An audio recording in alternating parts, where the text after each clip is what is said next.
There's a lot of news in the world today. News that might surprise you, startle you, upset, or maybe impress. News that's not always for the faint of heart. That's why the man who failed his way to success, Heath Oakes, is stepping up. Tackling today's headlines with ignorance on fire in a way only a millennial mogul can. Take off your sport coat, grab a beer, and enjoy the conversation.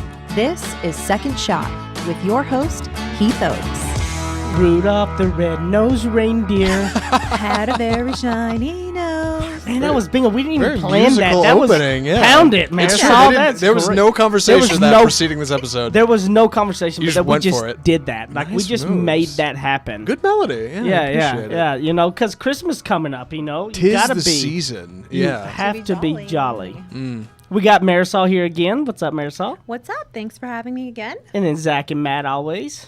Heath, how's it going? How's your Christmas spirit? It's great. I'll be in Idaho when this is released, and hopefully be doing some snowboarding and everything, which is great. We get to go to my wife's in Idaho, and like her family's great, and you know gets to actually be around mountains with snow. Probably a snow Christmas day. We don't get a lot of those down here, do we? No. Yeah, Get what's the weather ice. like in Idaho this time of year? Is it pretty Cold miserable? and miserable. Yeah. But you know it's great because I don't get a lot of that, right? Right. So get to go enjoy it, snowboard in the mountains, do stuff like that. My wife is like, she was like a snowboard instructor, so she's like phenomenal. She makes Really? me look really stupid. Oh, wow. But she taught me, you know, on our honeymoon, you know, kind of how to do it. I mean, she obviously grew up around snow and all that. I obviously did not get to grow up around snow. Right. We So- get snow like every 3 years. Yeah, like when we were on our honeymoon, and I was sitting there literally tumbling down the mountain, and she comes by just doing the little, you know, the real, like, and going backwards, like, hey, hon, come on. And I'm up going just tumbling down, cussing, I wish screaming, I could've seen that. Yeah. like, Happy honeymoon. just pissed off at everybody. That's right. You know? You're probably one of those, like me, you're probably one of those grass is greener kind of Texans. Like, we love snow. Yes. Snow's great because we never had to really live in it a whole lot. Yeah, like, I know yeah. people up north, they hate it. It's Yeah. the worst, but I dig it. Marisol, where are you going to be when this is out? I'll be at home with my family, All right. hanging out, hosting. Yeah. Hostess with the mostest. I will be with either one of either my family or my significant other family. I'm still in that weird phase in my relationship because we're not quite there yet, but we're getting there.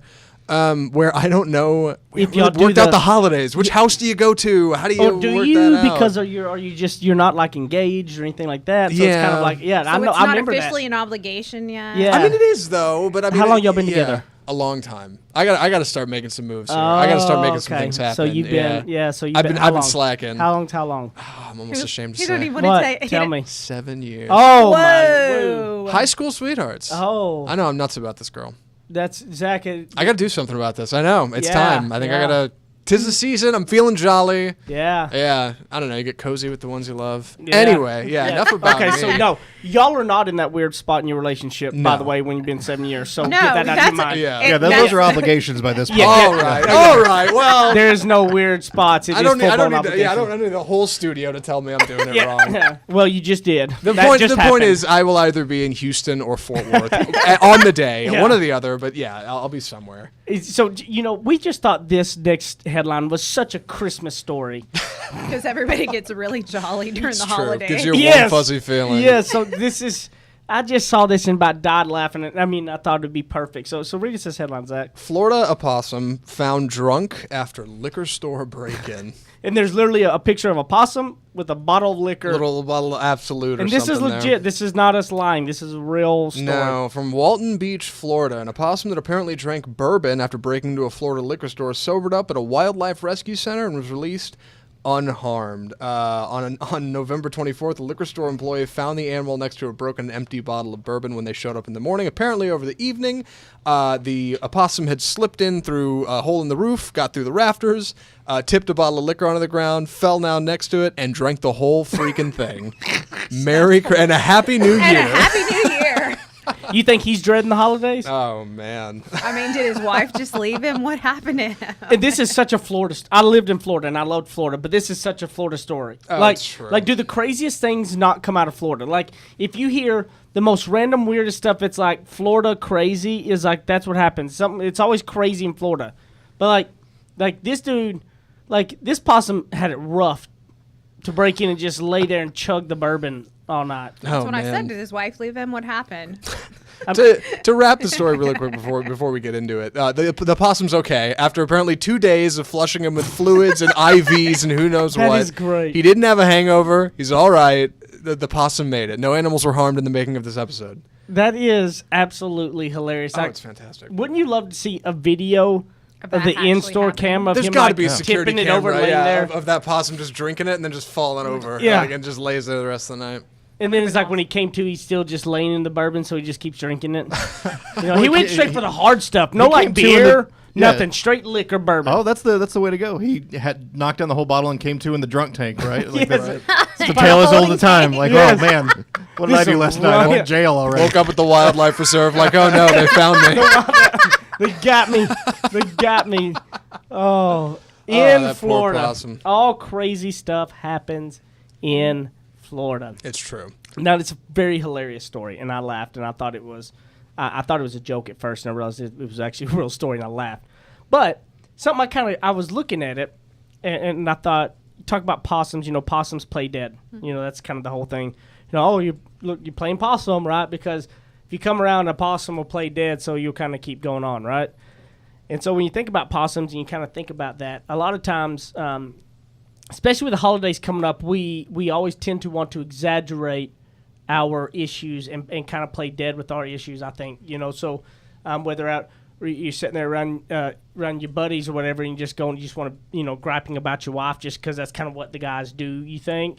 And, you sit rather than exaggerate it all about how horrible it is, she gripes at me, or you sit around and, oh, I'm so tired, I work so much, and I ain't got no time for this, I don't got no time for that, everybody exaggerates that, really plays, I say play possum, really. They're just playing possum with making themselves feel all that way, and kind of what that does to your psyche. What are your thoughts on the story and what that does? I think, you can talk yourself into a funk. Yeah. You can talk yourself into what the day is going to look like. But I think when you start kind of saying how busy you are, you start to believe it. Yeah. And you could be doing a whole lot of nothing, a whole lot of non-productive things throughout the day, but in your head, because you've painted the picture that you're so busy, Yep. your mind starts to believe it. Yep. So And if you're sitting there griping about not having enough of this, not having enough of that, then you believe yourself. right, instead of being grateful and having a heart of gratitude, Yep. you go the other direction. It's all about mindset. Zig Ziglar would say in some of his stories that I would always listen to, he would go, look, when people go, positive thing can't fix everything. You're correct, but everything's gonna be a little bit better. And he goes, look, if I had a heart attack and I need heart surgery, I don't want the surgeon coming in that's going that is not a surgeon. Let's just say he's a firefighter, but he's the only one around, and going, you know what? I really believe I can do this heart surgery. No. I would rather somebody just some real skill, not just positively thinking they can do heart surgery on me, right? Yeah. But positive thinking is always better than stinking thinking. Absolutely. Will always be better than that. And I think we got to be careful about what we tell ourselves. I don't think we understand. And people always go, well, I'm just joking. But when you say it over and over, like I used to wonder and think, being around the people that would be around the guys that would gripe about their wife. And they would always just be like, oh, I'm just joking, just kind of sitting around with the boys. But if you say that over and over, you start believing that. Oh, yeah, totally. You know what I mean? Where I try to make it a point that no matter what it was, like I always am going to be speaking positive affirmations about my wife and my relationship where no matter if I'm around 5 guys that are all talking bad, I'm going to be the one that's going to be speaking the positive affirmation. To try to change that stereotype that it is. Because when you think it, then you start doing it. Absolutely. But think about having those conversations with the guys, Yep. right? And you walk away. When you turn around and talk to your wife, 9 out of 10 times, you're going to have a stinky attitude. Yep. Just because of what you walked out of. Yep.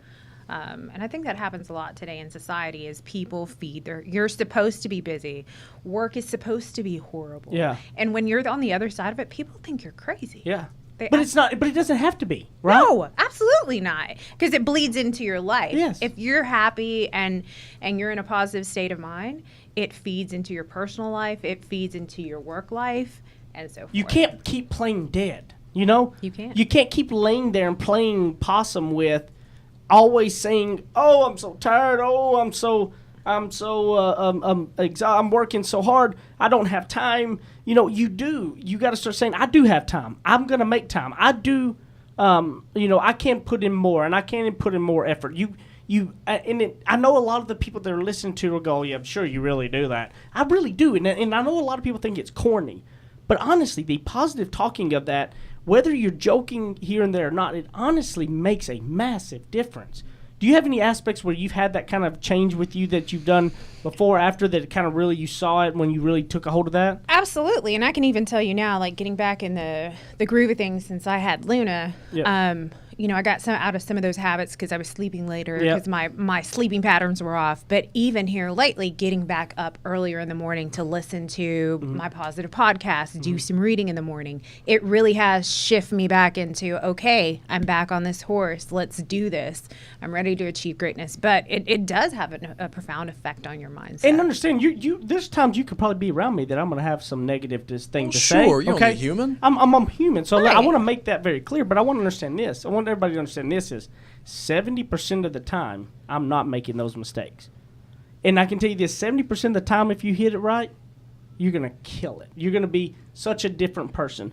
Why not start, what I want to do is I want to challenge the men to start being the men talking positive about their wives, to start doing that. Instead of being the guys that sit around that literally just will gripe and bitch because that's kind of what the guys do. Like, no, why don't we just start? Why don't there be more of us that are changing that culture, that counter mindset that it's cool to have a great wife and a great life and a great relationship with your wife. Like, that's cool. I just challenge everybody to be more positive this year. Yeah. Challenge everyone to be more positive, leave from a grateful heart type of thing, stop complaining, because that gets you nowhere, complaining, but just... And going into this season, there's a lot of people have anxieties or any of that, coming into it. Just Absolutely. be right now on this Friday leading up to Christmas Eve and all that. Just start thinking positive. If you have those family situations that are tough and all that, don't dread them. Start thinking of the great things about it all, and I promise you it'll make a big difference. I can guarantee you it will definitely be better than you being in the stinking thinking, as I call it. It's funny, my pastor about a month and a half ago was talking about the holidays and being grateful and actually going in with a grateful heart when you're going into these holiday events, because it does freak a lot of people out, and a lot of people spin into this negative thing because we all have this family member we don't necessarily have that great, but just to learn to serve, right? And everybody has their reasons why they act the way that they do, but turning it from the other way of everybody has their reason for why the way, but they're a part of our family. Come with a loving heart during the holidays, because it changes the dynamics and it makes it easier to be around others. Don't be the possum and end up in the drunk tank this year, okay? So we're going to come up here to the second segment of Second Shot, coming right back after this. He's a suit and tie kind of guy with deep Southern roots. Heath Oakes hosts more of Second Shot coming up on RNCN. You guys have been listening to Second Shot and hearing us talk about it. You need to go pick up my book, Ignorance on Fire, A Journey of Failing Your Way to Success. You can get it on Amazon in a paper book. You can also hear this beautiful voice of mine in audiobook style on Audible or anywhere you're going to get your audiobooks. Guys, this book took a lot of time to put into it, and I believe it can really be some life-changing stuff to help you on your path to success. And hopefully you're going to fail your way to success just like I did. Ignorance on Fire, A Journey of Failing Your Way to Success. Amazon.com, Audible.com, audiobooks, paper books, everything. Get it, share it with your people, and I appreciate it. Thank you, guys. Go pick it up today.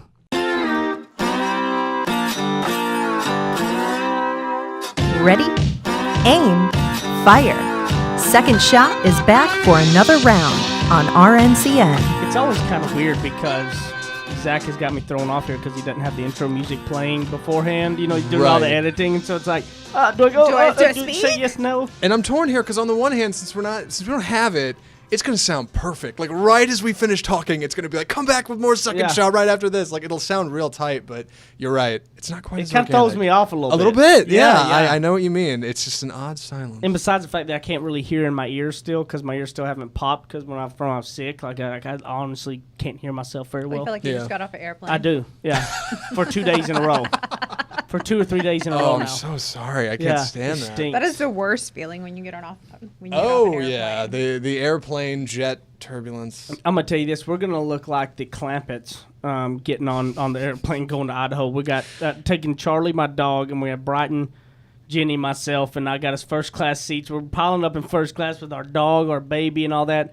Like, it is going to be absolutely hilarious. Well, you're doing it right, man. I've been on so many planes, like, in the back, economy, coach, and there'll be some baby back there wailing. Like, at least first class, you're doing it right. Like, you're laying out all the stops. If we're going to have the dog, the baby, and all, I'm getting the room. I'm getting the room. Yes, you got to be Everybody in first class is going to hate us.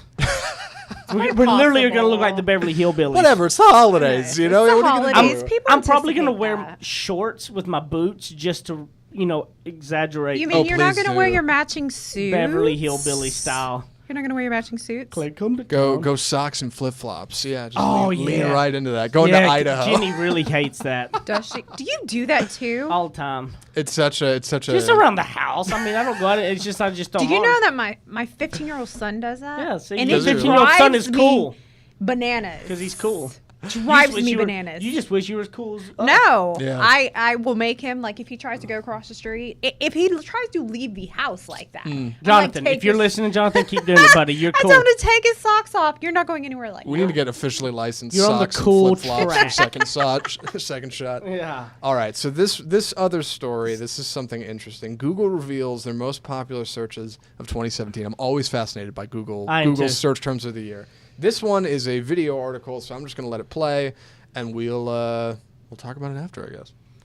Google is like Santa Claus. It sees every move you make, and thanks to that tracking, we now know the top search terms in the United States for 2017. Hurricane Irma comes in first place. The storm wreaked havoc throughout the Caribbean and Florida, sending people to Google to find out more. The second most searched term is also the most searched person. In the year of the sexual predator and misconduct, Matt Lauer holds this distinction. And rounding out the top three is Tom Petty after he passed away. While most of the top Googled terms are tragic events or sex offenders, there were a few positive items that made the list. Meghan Markle was the second most Googled person of the year. As the soon-to-be American princess, it was the good news people needed. Who can forget the once-in-a-lifetime solar eclipse that went across the USA? I can't help but wonder how Donald Trump feels about being left off the list completely, while his wife Melania was number 7 on the list of most searched for people. Two things. One, love the music. Yeah. Two, I totally forgot about the solar eclipse. Who can forget? I did. I totally forgot that happened. I actually did too. I thought it was Yeah. an extreme letdown. Honestly, I went out and looked at it. and Wasn't I, highly impressed. I wasn't that like impressed. to be 3 honest. out of 10 wouldn't watch again. Like, who Yeah. cares? Yeah. I think the biggest thing that stuck out to me with that was that how many people were Googling horrible, like bad news. Bad news. But there'll be all the same people that go, well, I don't watch news because it's not positive. No, you do. You look it up because the majority of the world wants the negative stuff. Absolutely, they do. Unfortunately. Yeah, we have a morbid curiosity with negativity, I think. Why is that? I don't know. I why is everybody drawn to the consistent negativity and feeding mind? Like, Marisol, do you have times, or have you got? Can you show any explanations of when maybe in your life over a time were there times that you were on one side of the fence and you moved to the other, and kind of how those did, or were there any times that maybe that can relate to maybe some of the people that they've been in? Like, have you? Like a negative mindset? I don't know. Have you always been the person that was reading positive, doing all those things? No. So and what I grew up happened? in a household. This is a funny thing. So I grew up in a household with my grandparents. Yeah. And my grandparents still to this day, they're older and elderly. They don't get out of the house much. They're 88 Mm-hmm. and 89. But I have a hard time talking to them these days. I love them, but all they do is watch TV. Yeah. So they live in this bubble that's extremely negative. Mm-hmm. And I remember through the years growing up now as I look back and reflect in regards to how negative that was.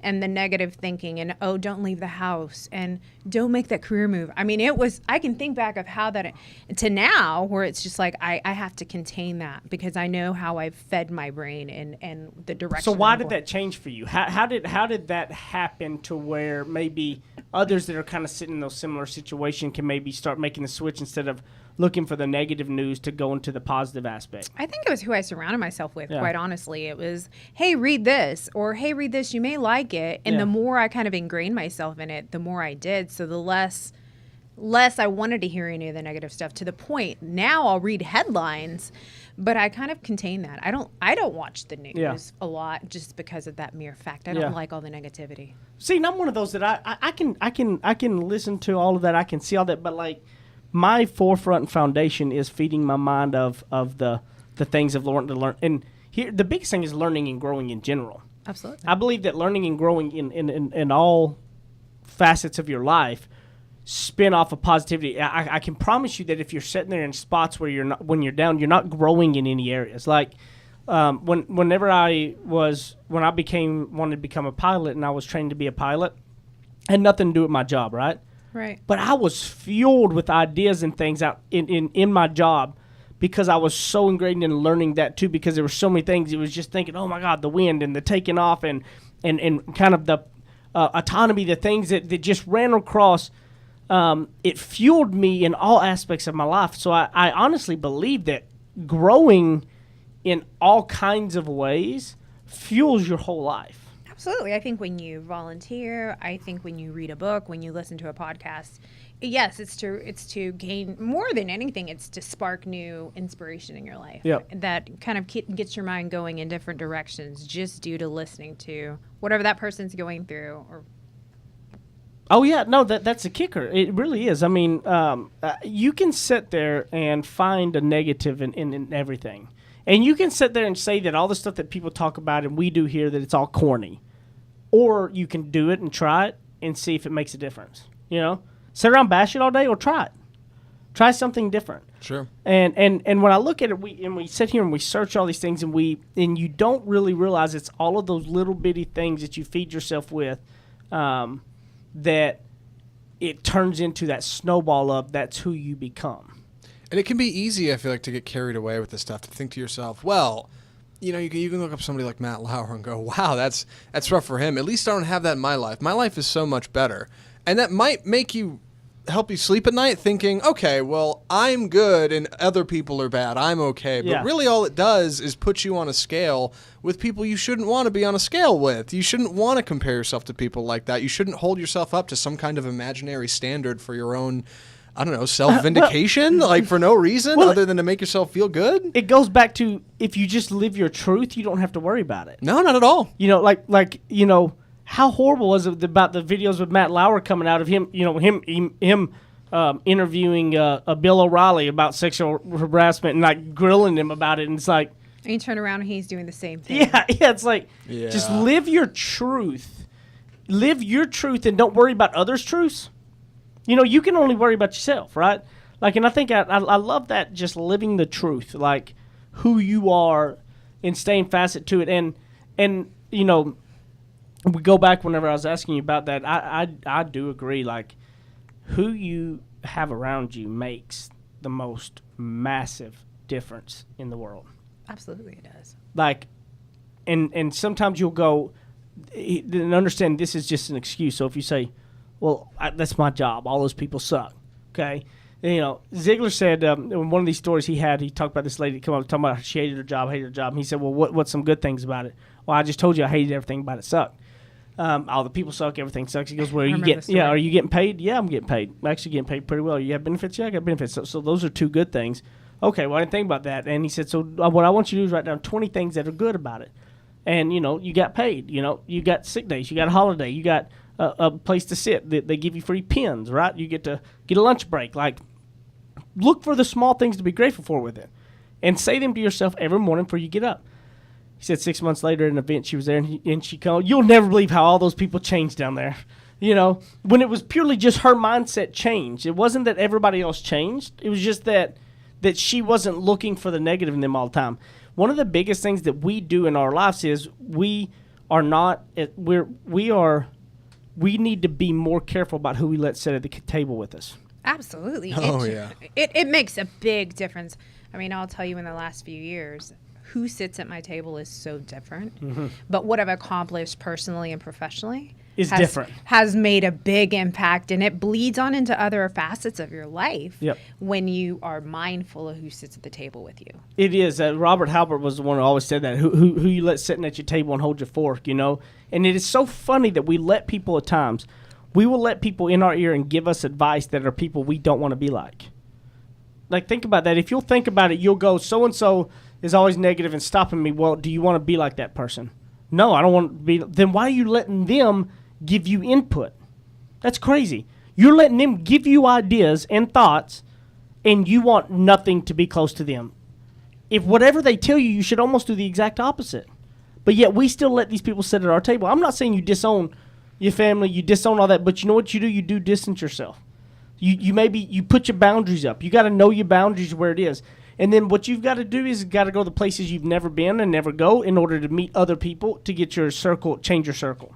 Change your circle, change those who, if somebody has the lifestyle you want, go talk to that person. Meet them for coffee. A lot of people are really open to share their story, share their expertise, because people just love talking about themselves, right? People love talking about themselves. Well, and here's the thing is, doing what you do every single day right now the same exact way, you are not going to find those other people. You have to do stuff differently. Absolutely. You can't sit there every day and be like, oh, I just need to run into that person. If you're not doing something different, then you're not going to start meeting different people. If you're not investing the time to say, like, for instance, Zach, like just use an example, say 2 or 3 events a week. Are you going out to 2 or 3 events nights a week for a young professional event or any type of maybe a radio association event or something, meeting other people, right? Like go to those. Just don't go home and to watch the Netflix show. And I'm not saying this is actually because we've never talked about this. No, just an I'm example. just saying an example is make those changes. Yeah. Find stuff that if you are in business and want to be better in business, there are all kinds of networking events. Go to them. When I was 19, 20 years old, I was at one every single night. And I was always out meeting people. And everybody would say, oh, I'm lucky because I met so-and-so. 5 nights a week, I was out doing that. I wasn't watching TV shows at home. Right, and clearly it didn't work out for you. Exactly. Not at all. So I just want to you got to change who's sitting at your table, and you got to change what's coming in your thoughts, in your mind, in your feelings with it all in order to put your boundaries up and move forward and get through it. We're at the end of this year, and we got to be able to forge through next year and make those changes that you've been saying you're going to make every dadgum year. It's time to do it. Well, yeah, I think it's a challenge to everyone to just evaluate who's sitting at your table. Yep. Who's sitting at your table, who is going in the same direction you are in this next year. And who's not. Maybe you need to change some seats up, let some people go, and add some people to the table. What better time to reflect than the end of the year? Perfect. Absolutely. Yeah. All right, we're going to be back here in a minute for the third segment of Second Shot. Now that's what I call ignorance on fire. More of Second Shot with Heath Oakes still to come. Hear ye, hear ye. Great news for all of you guys. Colonial Life is hiring some salespeople from all over the country. No matter where you are in the United States of America, if you're looking for a sales career, if you want to just learn more about what Colonial Life does, send an email to mbeltran@coloniallife.com, mbeltran@coloniallife.com. We'll get you set up with the right people you need to talk to and see if you're going to win that job. If you're in the Metroplex area, great. If you're in St. Louis, great. We're going to have office there for you. mbeltran@coloniallife.com and change your career today. Kick off your boots or suit up. The choice is yours. Welcome back to Second Shot on RNCN. You got the redneck trying to speak some Spanish, and it gets into all kinds of like pobrecita goes to cobracita because I can't speak right as it is. To be fair, believe it or not, after working this long with headphones, a little hard of hearing, so maybe I just misheard, but... You didn't mishear him. Pobrecita. No, that's what he said. That is what he said. Nobody can ever understand me. The third segment here, we typically take listener emails, but we want to kind of get into a little bit with Marisol, the second time we have her on our show, getting into kind of some of that and just... in general, some stuff we were kind of talking about earlier, and seeing what Zach and Matt maybe had some questions that they want to hit with. Marisol, I wanted to corroborate with you for a minute because it's not often I get to talk to somebody who works with Heath. Last person I really got to talk to is Robert Halbert. We mentioned him last episode, which, by the way, I did a little research. Episodes 18 or 36 of this show. He was on it. They're great. Check them out. Yeah, good episodes. Robert's fantastic. So I want to ask you a couple questions about the man, the myth, the legend, Heath Oakes, because I do believe he's everything he claims he is. This makes me nervous. I'm just curious if he actually is everything he claims he is. So first things first, Heath's got some non-traditional kind of traditions in his family, I think. He's got kind of a unique way of approaching life, and one of the things you had mentioned in our last episode was seeing somebody from your own experience come into Heath's company and become something bigger than themselves, go from nothing to something. Something Heath claims he can do with almost anybody if they have the right attitude, of course. Absolutely. Heath has said before that he would take. I mean, one time we did the guy that was walking. Yeah, that guy. Yeah, I think about him all the time. We did a show, an article about a guy who I don't remember the episode. Does he work at McDonald's or worked at Brahms and he walked to work. And Heath on the air was like, I don't know if you're hearing this, but if somebody who knows him can send this episode, like I will offer him a job right now, like to come in and interview with me. Let's do it. Is that something you would think Heath would do? Does that sound out of the realm of possibility? No, absolutely not. So I will tell you that in our business, it's 100% commission role, sales role. We look for people with grit. We look for people with impeccable work ethic. So somebody who's willing to walk 10 miles to get to work tells me that they're not going to let anything get in their way to be successful. So it's all about mindset. And would you say not only would I hire them, but I would probably hunt for those type of people? Absolutely, all day, every day. That is something that we look for. We want that person who, number one, probably hasn't been given an opportunity. They probably haven't thought or dreamed of anything outside of that box of Brahms. Mm-hmm. But we want to be able to give them an opportunity to make more money than they've ever made in their life with that same work ethic. And I don't care what they look like, dress like, or anything. Yeah, Marisol, I'll tell you, I don't care if they are in holy whatever. That does not deter me at all. Get you a haircut and a suit. We'll be on our way. Yeah. You know what? We've had to retrain some of our managers in our offices to think past. I used to have some managers who would turn people away. Oh, they're not properly dressed. You haven't even spoken to them. Right. They made it here today, so let's give them an opportunity. That's a big one. And I actually do have a question more towards that, but I want to get into some other things first. Sure. Where does Heath Oakes land? I don't know if I'm sure he has to express this to you. What is Heath Oakes' opinion on meetings? They have to be worth the time, but they're a waste of time if you have a whole bunch of them. Mm-hmm. All right. Yeah, that sounds about right. We have the least amount of meetings of any territory. It's about where I'm at. We too, have honestly. the least amount of meetings across the nation probably than any other territory. See, I feel like a lot of people think that's a bad thing. A lot of people would immediately assume, oh, well, something must be wrong. Well, we kick everybody's butt, so. Right. We've been staying. We stay at the top of the chart, so I disagree. We have them when they're absolutely necessary, like business planning meetings for the next year. How are we going to re-strategize? Mm-hmm. Those are things that are important. But we communicate. We communicate very often. If I'm out and I see something that's not working properly, if he's out and he sees a place where I need to help pick up the ball, our counterparts, Jerry and Robert, same thing. We all communicate. Just not a bunch of non-necessary meetings. Anybody who may not have seen the video version of this show, which is available on YouTube, check it out. People who maybe only listen to podcasts traditionally may not have. They've heard us talk about Heath's incredible outfits and dress wear. May not have seen it for themselves. You should check it out. Is anybody at this company better dressed than Heath Oakes? That's a hard one. Is it? I wouldn't think it is. The man dresses to the nines. He's always to the nines. Impressed. Yeah. Everybody talks about Heath and the way he dresses, and he does that for a number of reasons. If you really listen and sit and talk to him about the whys behind it, but it's definitely people talk about his dress all the time, and I think the driving factors behind the why he does it makes sense. When he walks in a room, when we recruit, people look at him and they want to know why. What does he do? They want to get to the place where he's at. Right, and this is one of the fascinating things about you, Heath, is that when I think of somebody in another room talking about me in any capacity, I get paranoid. I get a little spooked. I'm like, wait, what do they think about me? Like they're expressing themselves to somebody else. They're sharing opinions. It's a little weird. You said last episode, I think maybe earlier this episode, you were like, just put it all out on the table. I don't Just care. be you. I don't care. Yeah, and once it's all out there, what are you going to do to me? So yeah, how do you feel about that? I do. I put everything out there. You can't. There's nothing that Marisol would bring up and say that I don't already know, or I wouldn't be. I mean, I throw everything. Everything I have is 100%. I mean, the title of my book is "Failing My Way to Success." You know what I mean? Like, it's true. Like I'm just saying. Look, I did fail a lot. Like I'll own that. I'm okay with that, and I think that, living in your truth is a lot freeing because I'm not worried about you asking these questions, Marisol. Because I know I strive to be the things I speak on. Do I fail on a regular basis and not and not stand up and being the leader I need to be at times. Yes, I do.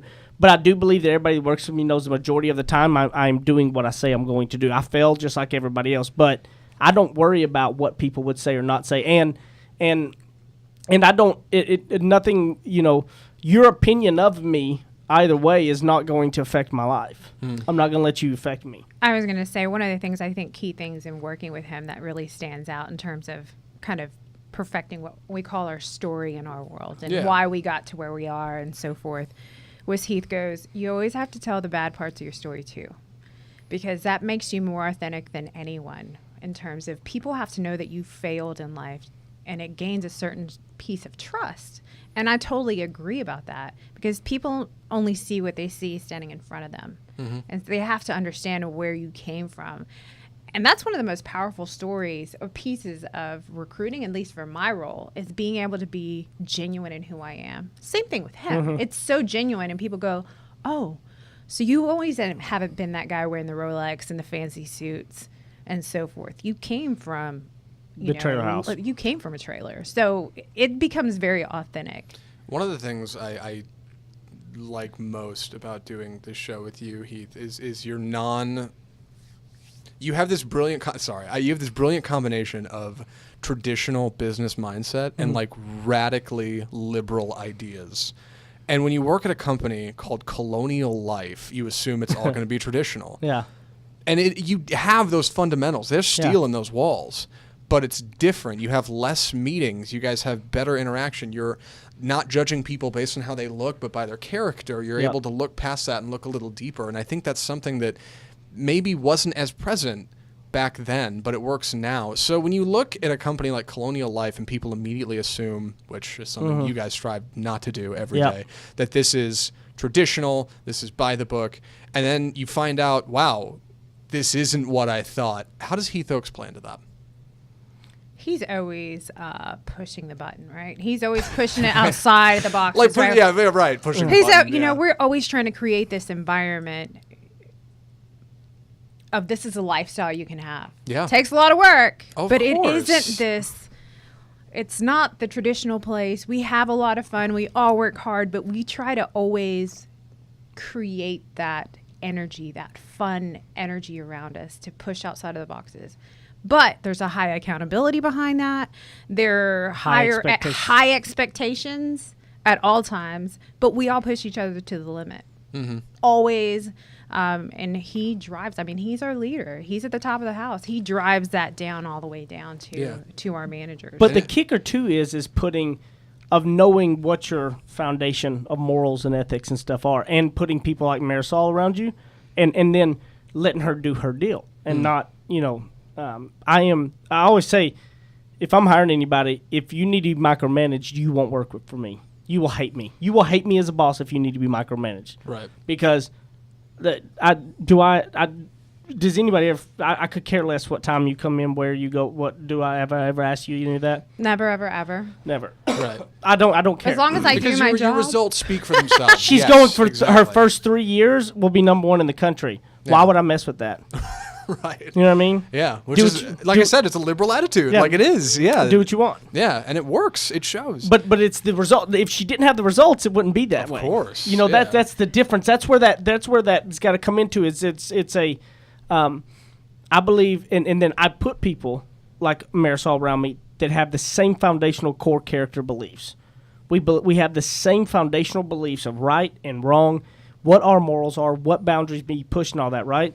And when you do that, I think you have the ability to be open-minded to all of the things outside of it, and you're not going to be scared of what that could get you to, because you're never going to leave the foundation that you're grounded in.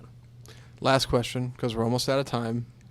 Heath, like you said, you'll be in Idaho when this goes out, rolling down a ski slope on a snowboard. And my wife is going gracefully next What to do me. you figure the odds are Heath Oakes comes back with like a broken leg or You know, broken that's arm? funny that you say that. Over under. Very high. I anticipate him coming back with broken something over A fracture, I mean, sprain. I had hip surgery at 27. Right. So who's to say I'm a snowboarding in a hip that I had I'm surgery waiting on. for the social media of Jenny at the top of the mountain and you rolling down, hitting a tree. Oh, I can't wait. Yeah. It'll be such a treat. If there's one thing Heath Oakes, I think the odds do it are 110% every time. You will go down that mountain. Yeah, and it'll be great. The odds are very high that I come back injured of some sort. That's okay. You have an accident policy. You'll Yes, be all right. I do have an accident policy with Colonial Life, Oh wow. and I'll get paid for that accident. Yeah. Yeah, sometimes they're just stupid for giving me that policy. It's like they did not They should've take account known. for me in the risk Yeah. department, right? Not at all. Marisol, thank you for taking the time to come on and join us today, and Thank you for not having me. not throwing too much dirt out on me. No. But tell them where can they find you at? You can find me on Instagram at Everyday is Great. Marisol Beltran, Talent Finder on LinkedIn. And then my first name, last name on Facebook. I think that's all streams of social media for me right now. Okay. At Ignorance on Fire or at Heath Oakes or heathoakes.com, anywhere like that. When you look it up and you can find me somewhere and reach out to me. And secondshotcast@gmail.com. Shoot us an email. Anything you got, thoughts, questions, or anything like that. The end of the year coming up, we got some really exciting stuff coming up in January, along with some really fun stuff coming up for February for our 1-year anniversary. Some pretty big name guests that I'm really looking forward to. So thank you guys for sharing. I hope you all have a Merry Christmas and are really going into it with that positive atmosphere. This year be a great year. That everybody that you're with, go even the ones that you don't like go make it a point to be a star and a shine in their life. Like go into this Christmas season and make the people who you don't like, who you have anxiety with, go make an extra point to make it special for them. See what happens. Crazy things may happen. Love y'all. Have a Merry Christmas. And we'll see you next week on Second Shot.